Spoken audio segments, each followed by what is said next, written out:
आपके रिटेलर्स, मतलब जैसे अमेज़न हो गए या छोटे-मोटे कोई रिटेलर हैं, इनके डाटा को सबसे ज़्यादा हैक किया जाता है। या आप कहें कि ब्लैक मार्केट में इनके डाटा को सबसे ज़्यादा बेचा जाता है। उसके अलावा जो आपकी पब्लिक एंटिटीज़ हैं, उसके डाटा को तीसरे नंबर पे सबसे ज़्यादा ब्रीच किया जाता है। तो आई होप आपको अब ये समझ में आ गया होगा कि साइबर सिक्योरिटी है क्या और किस तरह से अभी खतरा एग्जिस्ट करता है इस स्फीयर में। आइए अब बात करते हैं कि किस तरह के हो सकते हैं आपके साइबर थ्रेट। देखिए 3 तरह के होते हैं आपके साइबर थ्रेट। कौन से 3 तरह के? एक होता है साइबर क्राइम। साइबर क्राइम क्या होता है? देखिए एक सिंगल एक्टर या एक ग्रुप ऑफ पीपल जब टारगेट करते हैं एक सिस्टम को फाइनेंशियल गेन के लिए या डिसरप्शन कॉज करने के लिए, इसे कह देते हैं हम साइबर क्राइम। फिर साइबर अटैक में क्या फर्क है? देखिए साइबर अटैक एक अलग टर्म है जिसमें हम पॉलिटिकल मोटिव से इंफॉर्मेशन गैदर करते हैं। मान लीजिए यूएसए ने ईरान के ऊपर जो अटैक किया, जो उसके न्यूक्लियर प्रोग्राम को रोकने के लिए, that is cyber attack.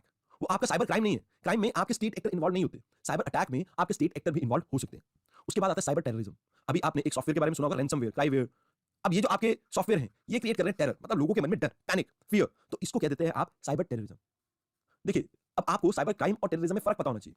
Attack तो आपके लिए क्लियर है, वहां पर आपके गवर्नमेंट एक्टर इन्वॉल्व हो सकते हैं। देखिए साइबर क्राइम क्या होता है कि मान लीजिए किसी ने पैसों के लिए छोटा-मोटा फ्रॉड कर दिया, किसी ने किसी के लाइक एटीएम का डाटा चोरी किया और उससे कुछ शॉपिंग वगैरह कर ली। बट साइबर टेररिज्म में हम लार्ज स्केल पीपल को अटैक करते हैं। मतलब एक तरह से ये समझ लीजिए कि जैसे रैनसमवेयर है या WannaCry जो आपका रैनसमवेयर था, इसमें क्या था कि हजारों लाखों लोगों को एक साथ अटैक किया गया था। तो ये एक तरह का साइबर टेररिज्म है, जहां पे आप बड़ी पॉपुलेशन को एक साथ टारगेट करते हैं ताकि लोगों के मन में डर बैठ सके।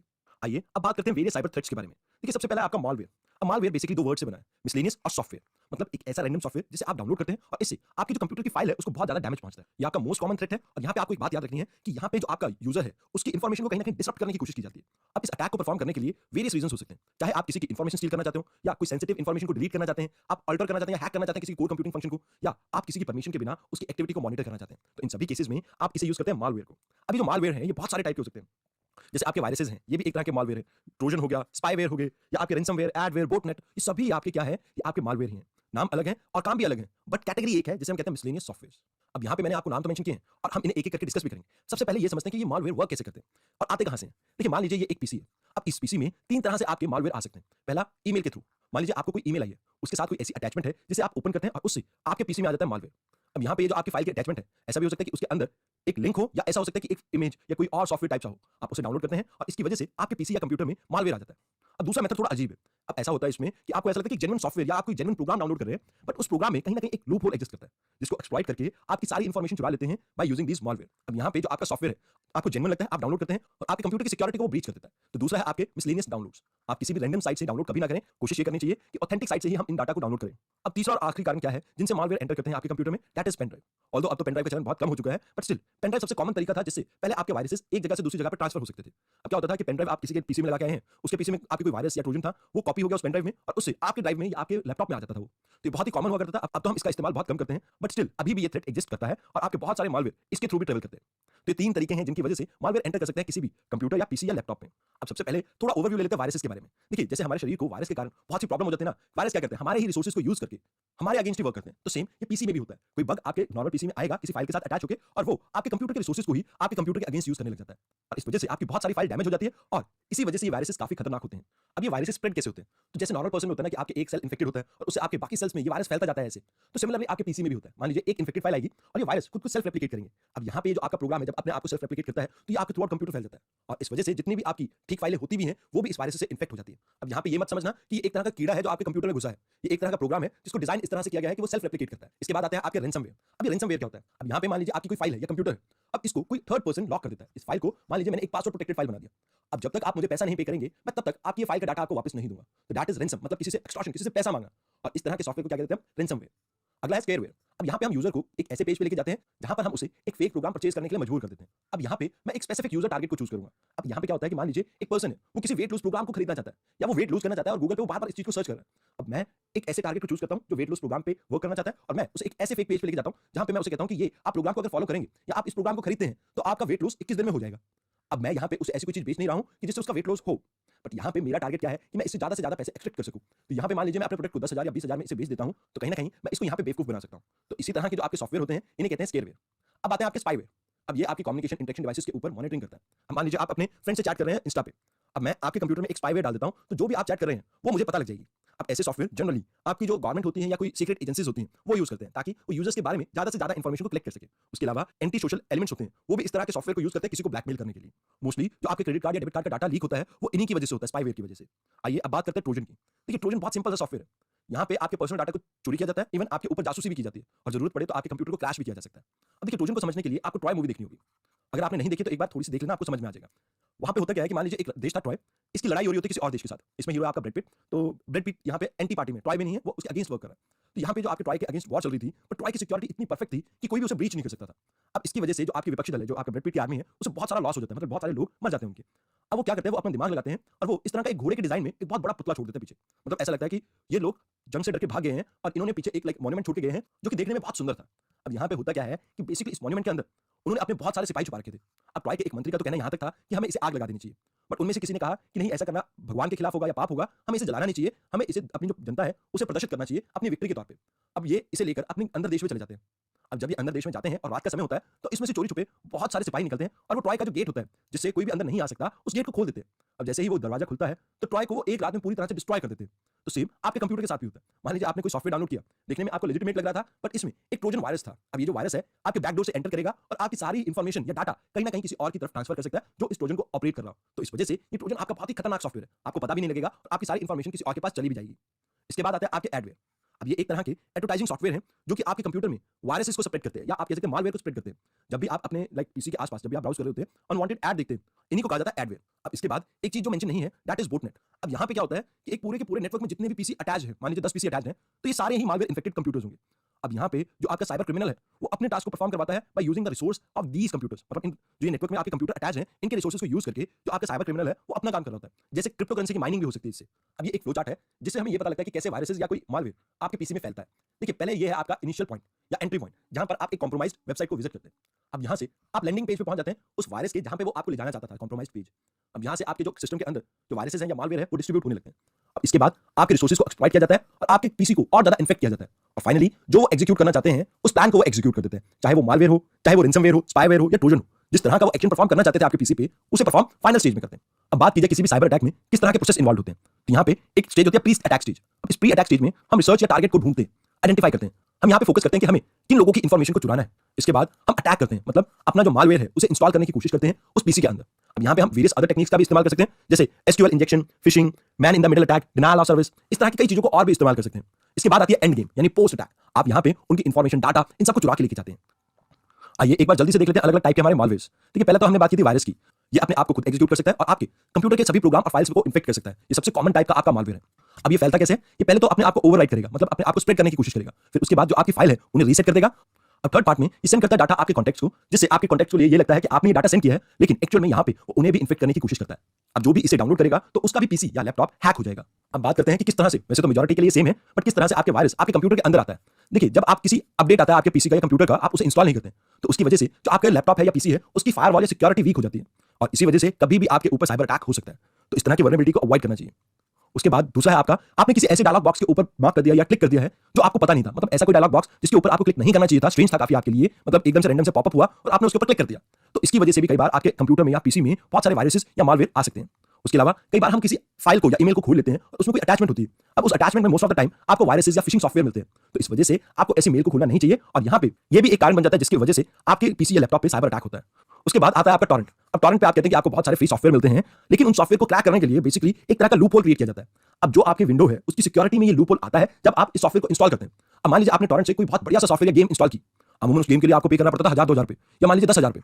अब आप उसको फ्री में इंस्टॉल कर रहे हैं, तो कहीं ना कहीं ये जो आप सॉफ्टवेयर इंस्टॉल कर रहे हैं ये आपके पीसी में एक तरह का एक लूप होल क्रिएट कर देगा। अब जब ये लूप होल क्रिएट होगा तो ये आपकी सिक्योरिटी के लिए एक खतरा हो सकता है। उसके अलावा जब भी आप पेन ड्राइव यूज करते हैं तो उसे प्रॉपर स्कैन करके यूज करना चाहिए, बिकॉज पेन ड्राइव से सबसे ज्यादा आपके मालवेयर ट्रांसफर होते हैं। और आखिरी कारण है जो इंडिया में सबसे कॉमन है, हमारे पास एंटीवायरस सॉफ्टवेयर ही नहीं होता।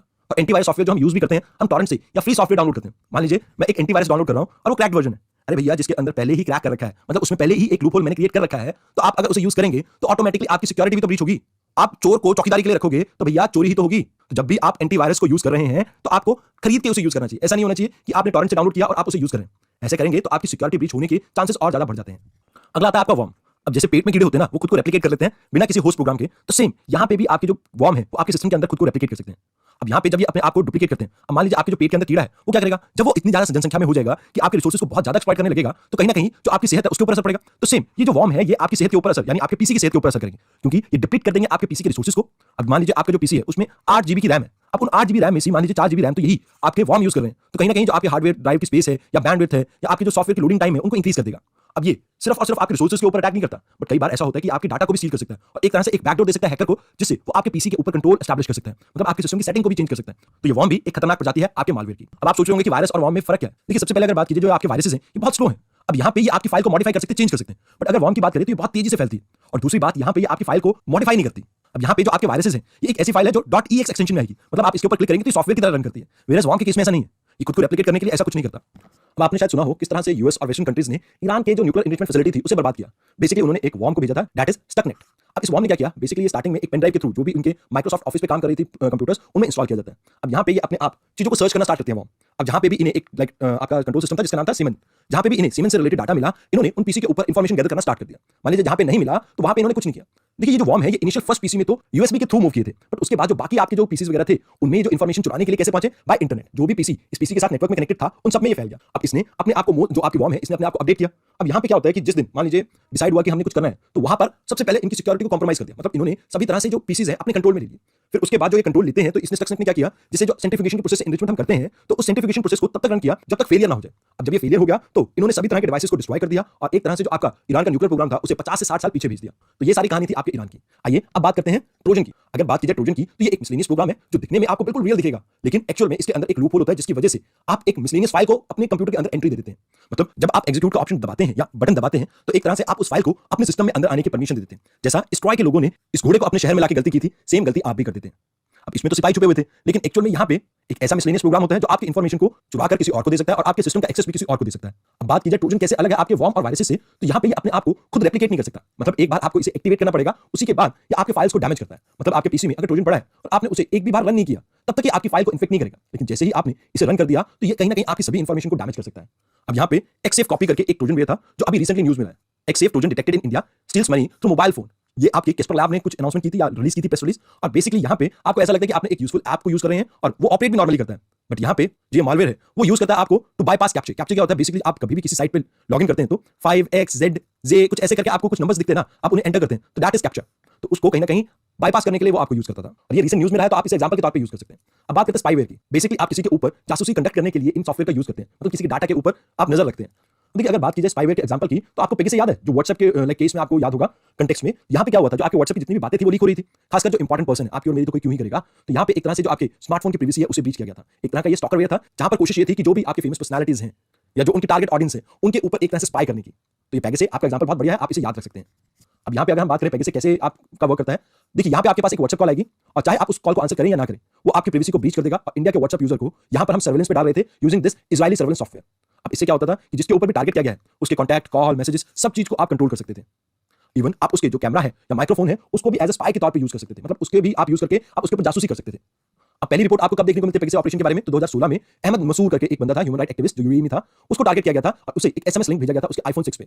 अब यहाँ पे एक सॉफ्टवेयर है सॉफ्टवेयर चिंक, एप्पल के इस सॉफ्टवेयर को यूज करके इस डिवाइस के ऊपर कंट्रोल पाया गया था।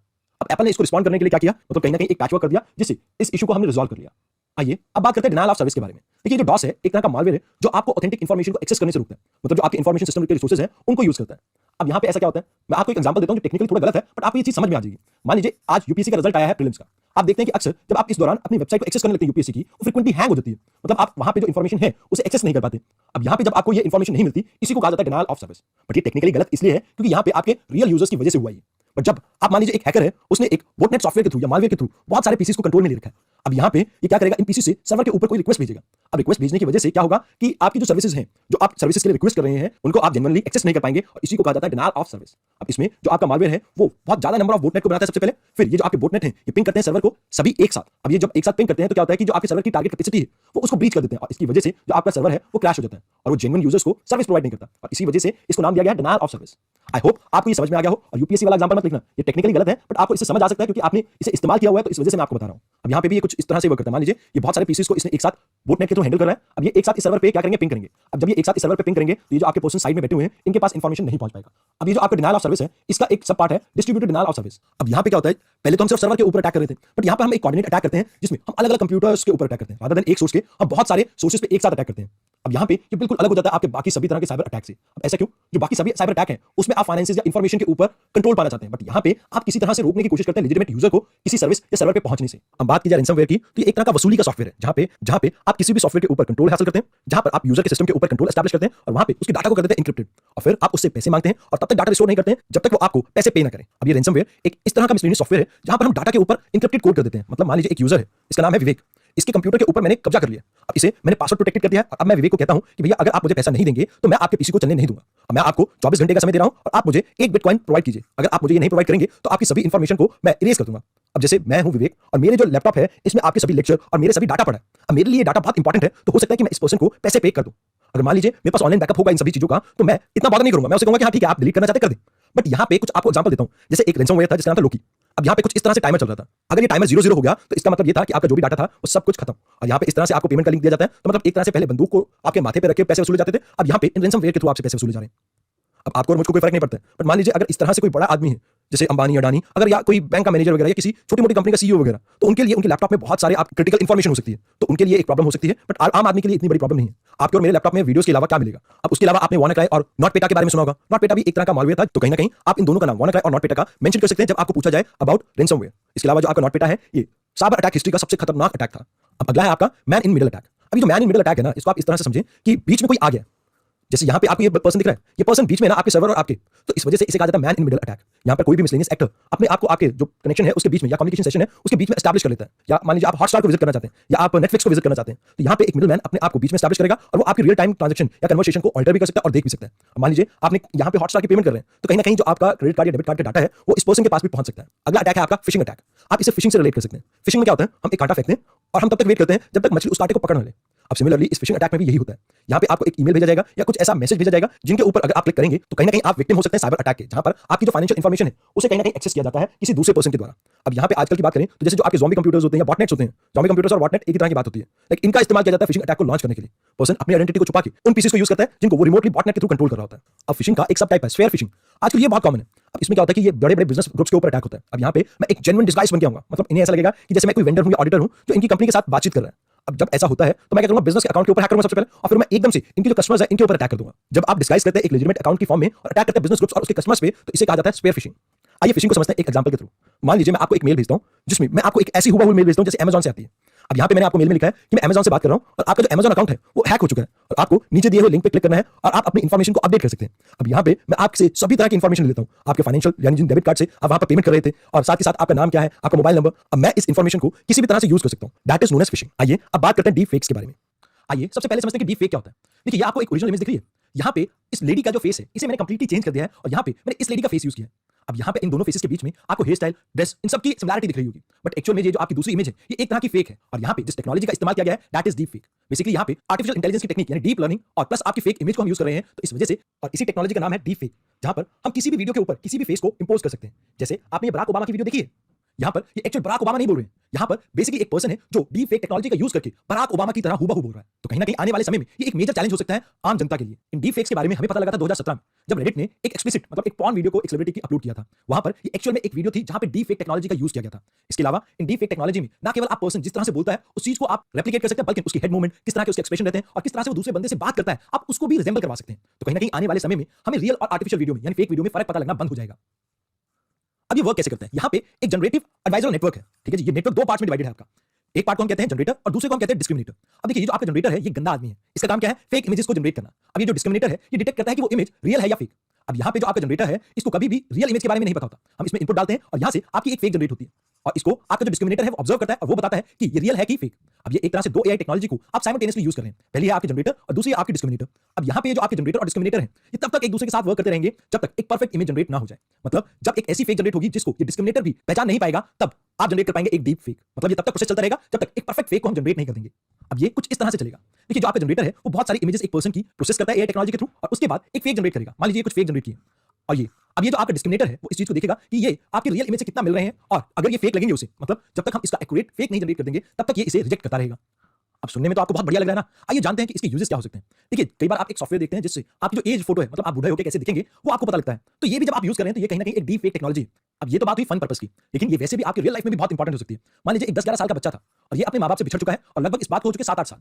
अब हमें नहीं पता कि ये बच्चा दिखता कैसा है। तो यहाँ पे हम डीप फेक टेक्नोलॉजी से इसका हूबहू स्केच बना सकते हैं कि लगभग इस उम्र में किस तरह का दिखता होगा, उसे हम पता लगा सकते हैं और कहीं न कहीं इस बच्चे को ट्रेस करने में हमारी बहुत सी मदद हो सकती है इससे। इसके अलावा जो आपके वीडियो गेम्स हैं, उसमें आपको बेटर एक्सपीरियंस देखने को मिल सकता है, जहाँ पे अभी आप अनरियल चेहरे देख रहे हैं। बट यहाँ पे आप जैसे देखते हैं कि कई प्लेयर्स हैं, जैसे क्रिकेट के प्लेयर हो या फुटबॉल के प्लेयर हो, उनकी हूबहू आपको शक्ल देखने को मिल सकती है जब आप कोई गेम खेल रहे हो। तो इनमें भी हम डीप फेक टेक्नोलॉजी का इस्तेमाल कर सकते हैं। उसके अलावा हम क्रिएट कर सकते हैं फेक मॉडल्स। अब जैसे कि आप सभी जानते हैं कि जो सुपर मॉडल्स होती हैं, वो बहुत ज़्यादा पैसे लेती हैं किसी भी ऐड को शूट करने के लिए। अब मान लीजिए कोई कंपनी है जो इतना पैसा इन्वेस्ट नहीं करना चाहती, तो वो अपना खुद का एक फेक मॉडल जनरेट कर सकती है यूजिंग एआई। जैसे कि कोई बेस्ट पॉसिबल फीचर्स होते हैं फेस के, उनको एक साथ मर्ज करके एक बढ़िया फेक मॉडल को जनरेट कर सकते हैं, जिससे वो प्रमोट कर सकते हैं अपने ब्रांड को बहुत कम कीमत में। अब ये तो बात हुई बेनिफिट्स की, इसके नुकसान भी बहुत सारे। अब बात की जाए सबसे बड़ी प्रॉब्लम क्या है इन डीप फेक टेक्नोलॉजी से। देखिए, वुमन की सेफ्टी जो है कहीं न कहीं वो इंश्योर करना थोड़ा मुश्किल हो जाएगा। अब आप सभी जानते हैं कि आजकल सभी सोशल मीडिया पे हैं, चाहे हम इंस्टा की बात करें, फेसबुक की बात करें, और यहाँ से लोग ईजिली एक्सेस कर सकते हैं आपकी इमेजेस को। अब मान लीजिए किसी इंसान की गलत मंशा है, वो आपको ब्लैकमेल करना चाहता है, किसी तरह का फ्रॉड कमिट करना चाहता है, तो वो आपकी इमेजेस को डाउनलोड कर सकता है और इसके बाद वो किसी भी तरह का दुरुपयोग कर सकता है इन फोटोज के साथ। फॉर एग्जांपल, अभी मैंने आपको बताया था कि रेडिट ने 2017 में एक पॉर्न रिलीज की थी। तो जो हम देखते हैं अभी एक रीसेंट कंट्रोवर्सी हुई है जहाँ पे उत्तराखंड में एक पर्सन को अरेस्ट किया गया था, तो वहाँ पे भी तो आपकी डीप फेक टेक्नोलॉजी का ही इस्तेमाल हो रहा था। तो कहीं न कहीं वुमेन्स की सेफ्टी को इंश्योर करना थोड़ा मुश्किल हो जाएगा। उसके अलावा जो आपके सोशल इंजीनियरिंग फ्रॉड है, उनमें भी बढ़ावा देखने को मिलेगा। जो आपके साइबर क्राइम्स हैं, उनमें भी बढ़ावा देखने को मिलेगा। इसके अलावा ये जो आपकी डीप फेक टेक्नोलॉजी है, इससे हम फेक न्यूज़ भी तो जनरेट कर सकते हैं ना। मान लीजिए एक पर्सन है, for example he is a minister XYZ। अब मैं इस XYZ की एक डीप फेक वीडियो बनाऊं और इसमें मैं कुछ गलत कह दूं किसी पर्टिकुलर धर्म के लिए। अब इस वीडियो से ना केवल कम्युनल टेंशन इंक्रीज होगी, बल्कि जो आपकी कास्ट पॉलिटिक्स होती है या आपकी जो रिलीजन बेस्ड पॉलिटिक्स होती है, उसको बढ़ावा मिलेगा। तो इस वजह से जो आपकी डेमोक्रेसी है वो अंडरमाइन हो जाएगी। कौन सी डुप्लीकेट? देखिए, जैसा अक्सर हर टेक्नोलॉजी के साथ होता है, एआई के साथ भी वैसा ही है। ये आर्टिफिशियल इंटेलिजेंस वैसे तो बहुत कारगर चीज है, बट इसके साथ कुछ इनहेरेंट प्रॉब्लम्स भी हैं। कहीं न कहीं गवर्नमेंट को अर्ली इनिशिएटिव लेना चाहिए और इन प्रॉब्लम से निपटने के लिए तैयार रहना चाहिए, क्योंकि आने वाले समय में ये प्रॉब्लम और ज्यादा बढ़ने वाली है। अब ये बुली बाई ऐप सिर्फ एक ऐप है जो आपकी नजरों में आया है, पता नहीं ऐसे कितने और ऐप चल रहे होंगे। तो कहीं न कहीं जरूरत है हमें वक्त रहते ही संभलने की। आइए अब बात करते हैं स्टैंड हॉक के बारे में। देखिए, स्टैंड हॉक अभी रिसेंटली न्यूज़ में रहा था, बिकॉज़ जो आपकी इंडियन होम मिनिस्ट्री है, उसको कहीं न कहीं दिक्कत में डाल दिया था इस स्टैंड हॉक ने। अब यहाँ पे जो आपका मालवेयर एप्लीकेशन, यहाँ पे आपके 3-4, अब कई बार क्या होता है कि ब्रेकिंग न्यूज़ के चक्कर में ये ऐसी डीप फेक वीडियोज़ को पब्लिश कर दें, तो कहीं न कहीं सोसाइटी की हार्मनी और बैलेंस को हम डिस्टर्ब कर सकते हैं। तो इस वजह से हमें मीडिया को लिटरेट करने की जरूरत है इस टेक्नोलॉजी के बारे में। उसके अलावा हमें ऐसी टेक्नोलॉजी डेवलप करनी चाहिए जिससे हम डिटेक्ट कर सके इन डीप फेक को। उसके अलावा हमें इंश्योर करना चाहिए स्ट्रिक्ट प्रिवेसी, ताकि कभी भी किसी वुमेन की सेफ्टी को जेपरडाइज ना किया जा सके। उसके अलावा हमें जरूरत है अवेयरनेस जनरेट करने की, ताकि लोग रिवर्स इमेज सर्च को भी यूज कर सकें। अब अगर वो ऐसे टूल्स को यूज करेंगे तो कहीं न कहीं वो रियल इमेज तक पहुंच सकते हैं और वो जान सकते हैं कि कौन से रियल इमेज है और कौन सी डुप्लीकेट। देखिए, जैसा अक्सर हर टेक्नोलॉजी के साथ होता है, एआई के साथ भी वैसा ही है। ये आर्टिफिशियल इंटेलिजेंस वैसे तो बहुत कारगर चीज है, बट इसके साथ कुछ इनहेरेंट प्रॉब्लम्स भी हैं। कहीं न कहीं गवर्नमेंट को अर्ली इनिशिएटिव लेना चाहिए और इन प्रॉब्लम से निपटने के लिए तैयार रहना चाहिए, क्योंकि आने वाले समय में ये प्रॉब्लम और ज्यादा बढ़ने वाली है। अब ये बुली बाई ऐप सिर्फ एक ऐप है जो आपकी नजरों में आया है, पता नहीं ऐसे कितने और ऐप चल रहे होंगे। तो कहीं न कहीं जरूरत है हमें वक्त रहते ही संभलने की। आइए अब बात करते हैं स्टैंड हॉक के बारे में। देखिए, स्टैंड हॉक अभी रिसेंटली न्यूज़ में रहा था, बिकॉज़ जो आपकी इंडियन होम मिनिस्ट्री है, उसको कहीं न कहीं दिक्कत में डाल दिया था इस स्टैंड हॉक ने। अब यहाँ पे जो आपका मालवेयर एप्लीकेशन है, वो एक तरह से जेन्युइन एप्लीकेशन की तरह दिखता है और जो यूजर के सभी तरह के डाटा को एक्सेस कर सकता था। अब यहाँ पे बहुत अलग-अलग टाइप के आपके मालवेयर थे। जैसे यहाँ पे अगर बात की जाए तो एक बैंक बूट बैंकिंग करके ट्रोजन था इसमें। उसके अलावा स्पाईवेयर भी था, तो इसमें वैरायटी ऑफ चीजें थी। बट यहाँ पे आपको ये समझना है कि ये जो आपका एंड्रॉइड का ऑपरेटिंग सिस्टम है, उसका बग था, और जिसकी वजह से आपके जितने भी ऑफिशियल्स हैं, उनके फोन का हैक होने का खतरा था। और इसी वजह से जो आपकी होम मिनिस्ट्री थी वो चिंतित थी। आज के लेक्चर के लिए इतना ही। कल के लेक्चर में हम बात करेंगे इन साइबर सिक्योरिटी को हम कैसे हैंडल कर सकते हैं।